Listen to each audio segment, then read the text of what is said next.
अस्सलाम वालेकुम नाज़रीन कराम। एक तरफ तो लोग परेशान हैं कि भाई मलक रियाज साहब क्यों डट गए हैं, उन्होंने इमरान खान के खिलाफ गवाही क्यों नहीं दी। और दूसरी तरफ आज बड़ी ब्रेकिंग न्यूज़ ये है कि अली अमीन गंडापुर ने मोहसिन नकवी के साथ बैठकर एक प्रेस कॉन्फ्रेंस कर दी है। अब बहुत से लोग होंगे जिनको ये एतराज़ होगा कि भाई क्यों बैठे मोहसिन नकवी के साथ, इमरान खान जेल के अंदर है, आपके दूसरे लोग जेलों में हैं, आप मोहसिन नकवी के साथ बैठकर क्यों प्रेस कॉन्फ्रेंस कर रहे हैं। तो इस चीज का जवाब उन्होंने दे दिया। उन्होंने कहा कि मोहसिन नकवी और अवैस लगारी, अली अमीन गंडापुर ने कहा, उन्होंने कहा कि मोहसिन नकवी और अवैस लगारी मेरे साथ बैठे हैं और बतौर वजीर बैठे हैं। मैं ये समझकर नहीं बैठा कि मेरे साथ मोहसिन नकवी बैठा हुआ या अवैस लगारी बैठा हुआ, मैं ये समझकर बैठा हूं कि मेरे साथ एक वफाकी वजीर दाखिला है और दूसरे भी वजीर हैं। और एक और भी अहम डेवलपमेंट ये हुई है कि थोड़ी देर कबल अतात अरड़ साहब ने तहरीक इंसाफ के खिलाफ भरपूर एक प्रेस कॉन्फ्रेंस किया, जो इमरान खान ने कहा था कि हमूदुर रहमान कमीशन पूरी कौम पढ़े, और अतात अरड़ ने कहा कि ये तो किसी और ही तरफ चल पड़ रहे हैं और ये पता नहीं क्या कर रहे हैं। तो उससे ठीक कुछ देर बाद मोहसिन नकवी साहब, अली अमीन गंडापुर और अवैस लगारी बैठकर प्रेस कॉन्फ्रेंस कर रहे हैं और उन्होंने बार बार प्रेस कॉन्फ्रेंस में इमरान खान का नाम लिया और यह कहा कि इमरान खान के वोट पर मैं वजीर आला बना हूं, मुझे इमरान खान ने वजीर आला बनाया है, लेकिन मेरे सूबे के कुछ मामलात हैं, कुछ परेशानियां हैं, कोई चीज़ें मैंने ठीक करनी है, तो उसके लिए मुझे बैठना पड़ेगा, मुझे बात करनी पड़ेगी। तो ये उन लोगों के लिए जवाब दे दिया अली अमीन गंडापुर ने जिन्होंने ये तनकीद करनी थी कि भाई क्यों बैठे हैं साथ। तो उन्होंने कह दिया कि भाई मेरे सूबे का मामला था, मैंने उसको चलाना है, तो उसको चलाने के लिए मैं साथ बैठा हूं और इनको यह समझकर बैठा हूं कि ये वफाकी वजीर हैं। बाकी जो हमारा मैंडेट चुराया गया वो सब कुछ अदालतों में है और वो अदालतों के अंदर चलता रहेगा, वो चीज़ अलहदा है और ये चीज़ अलहदा है, इन दोनों को आपस में मिक्सअप ना किया जाए। अब आगे आ जाए जी, मलक रियाज वाला मामला इंतहाई अहम मामला। कोई सोच भी नहीं सकता था कि मलक रियाज साहब का इस तरह का बयान आएगा। पाकिस्तान के मीडिया ने कल ये ब्रेकिंग न्यूज़ चलाई कि किसी के दबाव और हथकंडों के सामने हथियार नहीं डालूंगा मलक रियाज। अब जो उन्होंने ट्वीट किया, मैं पहले आपके सामने ट्वीट रखता हूं, फिर मैं आपको बताता हूं कि असल में वो क्या वजह है जिस वजह से मलक रियाज साहब किसी भी सूरत इमरान खान के खिलाफ गवाह नहीं बनना चाहते। उन्होंने ट्वीट क्या किया, उन्होंने कहा कि मेरी सारी जिंदगी अल्लाह ताला ने हमेशा मुझे अपने असूल पर कायम रहने की रहनुमाई की है कि मैं किसी भी मामले में सियासी फरीक ना बनूं। अब 1 साल से ज्यादा अरसे से मुझ पर समझौता करने के लिए दबाव है, बहुत दबाव है। वो कह रहे हैं 1 साल हो गया कि मेरे ऊपर समझौता करने के लिए बहुत दबाव है, लेकिन मैं कभी भी किसी को इजाजत नहीं दूंगा कि वो मुझे सियासी मकासद के प्यादे के तौर पर इस्तेमाल करे। पाकिस्तान में जदीद तरीन प्रोजेक्ट्स मुतारफ कराने पर मुझे और मेरे कारोबार को हमेशा निशाना बनाया गया है। 1996 से आज तक मुल्क की तरक्की में किरदार अदा करने की सजा भुगत रहा हूं। मैंने माजी में अल्लाह ताला की मदद से इस तरह के दबाव का पूरी हिम्मत और ताकत के साथ सामना किया है। कब किया है इसका कोई रिकॉर्ड नहीं है। आज भी जाती हैसियत में पूरे यकीन के साथ कह सकता हूं, ओवर माई डेड बॉडी, ये उन्होंने लिख दिया ट्वीट में, over my dead body.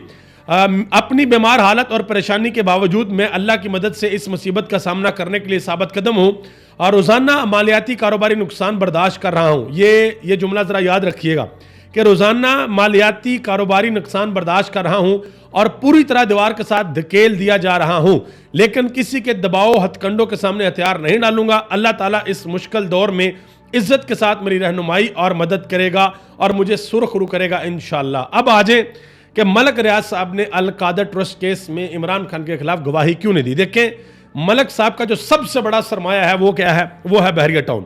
Bahria town में सबसे ज्यादा इन्वेस्टमेंट किसकी है, ओवरसीज पाकिस्तानियों की। ओवरसीज पाकिस्तानी किसके दीवाने हैं, इमरान खान के। मलक रियाज साहब एक तो इखलाकी तौर पर वैसे वो गवाही उनको नहीं देनी चाहिए क्योंकि इमरान खान को जाती तौर पर किसी किस्म का कोई फायदा नहीं पहुंचा। इमरान खान ने अपनी कोई मिलें नहीं लगाई, कोई कारखाने नहीं लगाए, इमरान खान ने अपने बच्चों के बाहर कोई प्रॉपर्टीज नहीं बना ली, लंदन में कोई मेफेयर के फ्लैट्स नहीं बना लिए उसने तो एक यूनिवर्सिटी बनाई है जिसमें बच्चों को तालीम दी जानी है और इस्लामी तालीम दी जानी है। तो एक तो ये फैक्टर भी है। दूसरा फैक्टर यह है कि अगर मलक रियाज साहब इमरान खान के खिलाफ वादा माफ गवाह या गवाह बनते हैं तो उनको पता है कि मेरा जो छोटा सा बच्चा पाल कर मैंने बहुत बड़ा किया बहरिया टाउन, उसको बहुत बड़ा दंड पड़ेगा, बहुत बड़ा दंड पड़ेगा और उसकी मार्केट बहुत ज्यादा नीचे जाएगी। और दूसरा शायद उनको यह भी इदराक है कि यह पाकिस्तान है भाई, यहां पर पता नहीं चलता रुपया कब घूम जाता है। आप आज से ठीक 3 साल पहले देख लें क्या हालात थे। 3 साल पहले ये बातें हो रही थी कि भाई इमरान खान अगले 10-15 साल के लिए पाकिस्तान का वजीर आजम है, अगले army chief general Faiz Hamid होंगे, इन दोनों की आपस में बड़ी यारी दोस्ती है, लिहाजा इमरान खान के तो भाई बल्ले बल्ले। आपने देखा कि किस तरीके से फिर तहरीक अदम एतमाद आई, किस तरीके से अपोजिशन इकट्ठी हुई, इमरान खान की हुकूमत गिरी, एक नई हुकूमत 16 महीने के लिए बनी, फिर एक लंबा अरसा निगरान हुकूमतें रहीं, फिर पाकिस्तान में इलेक्शन होता है और दोबारा हुकूमत एक और बन जाती है। और इसी वजह से मलक रियाज साहब भी ये शायद जानते हैं कि ये पहिया दोबारा घूमेगा और दोबारा इमरान खान हो सकता है इक़्तिदार के अंदर आ जाए और हो सकता है जो एस्टेब्लिशमेंट है उनकी सोच दोबारा बदल जाए। तो मुझे ये शायद रिस्क लेने की ज़रूरत नहीं है, इस वजह से उन्होंने ये रिस्क नहीं लिया। और आखिर में जी नजम सेठी के हवाले से एक बड़ी अहम बात आपको बताऊं। नजम सेठी साहब ने गिला किया, उन्होंने कहा जी नून लीग के अंदर काफ़ी लोग मुझसे नाराज़ हैं, वो ये समझते हैं कि ये तो हमारा पक्का बंदा था, फिर भी हमारे खिलाफ बात क्यों करता है। तो नजम सेठी साहब ने ये इशारों में बताने की कोशिश किया कि भाई मैं मतलब आप ही का बंदा हूँ, कोई टेंशन वाली बात नहीं है। और नजम सेठी साहब माशाल्लाह वो साफ़ी हैं, नवाज शरीफ के साथ कश्ती के अंदर सैर सूर करते हैं, बड़ी मुलाकातें उनके साथ रहती हैं।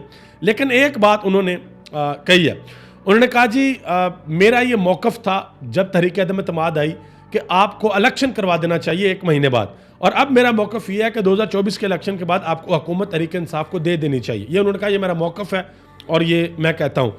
क्यों, इसकी एक बहुत बड़ी वजह मैं आपको बताता हूँ। देखिए किसी का तल्लक तहरीक इंसाफ के साथ है या नहीं है, या किसी के भी साथ है, एक फ़र्ज़ करें थोड़ी देर के लिए, मुश्किल है लेकिन थोड़ी देर के लिए फ़र्ज़ करें इमरान खान जैसी पॉपुलैरिटी नवाज शरीफ के पास होती और मामला 180 डिग्री होता, यानी कि नवाज शरीफ साहब जेल के अंदर होते और इमरान खान हुकूमत कर रहा होता और इमरान खान को फुल सपोर्ट होती है एस्टेब्लिशमेंट की, तो नवाज शरीफ अगर पॉपुलर होता तो उसकी पॉपुलैरिटी खत्म करने का तरीका क्या था कि उसको हुकूमत दी जाती। हुकूमत किसी को दे, वो परफॉर्म ना कर पाए तो उसकी पॉपुलैरिटी का ग्राफ नीचे आता है, वरना तो भाई अपोजिशन हमेशा ऊपर ही रहती है। तो इमरान खान की पॉपुलैरिटी उस दिन कम होगी जिस दिन उसको हुकूमत मिलेगी, और वो अगर डिलीवर ना कर पाया, अगर वो डिलीवर ना कर पाया तो फिर उसकी पॉपुलैरिटी नीचे आएगी, वरना उसकी पॉपुलैरिटी बैठा हुआ जेल के अंदर। उससे पूछा था ना इरशाद भट्टी ने कि खान साहब जेल में क्या मिस करते हैं, तो इमरान खान ने थोड़ी देर के लिए सोचा था और ये कहा था कि कुछ भी नहीं, मैं बाहर का कुछ भी जेल के अंदर मिस नहीं करता, क्योंकि उसको जो सबसे ज़्यादा ज़रूरी चीज़ चाहिए थी, उसको अपनी वर्जिश वाली मशीन चाहिए थे, 14 किलो का डंबल चाहिए थे, वो उसको मिले हुए हैं। अल्लाह खैर सल्ला, अंदर से बैठ के वो सियासत पाकिस्तान की चला रहा है। आप सबका बहुत बहुत शुक्रिया। पाकिस्तान जिंदाबाद, पाकिस्तान के अवाम और पाकिस्तान के इदारे पाइंदाबाद।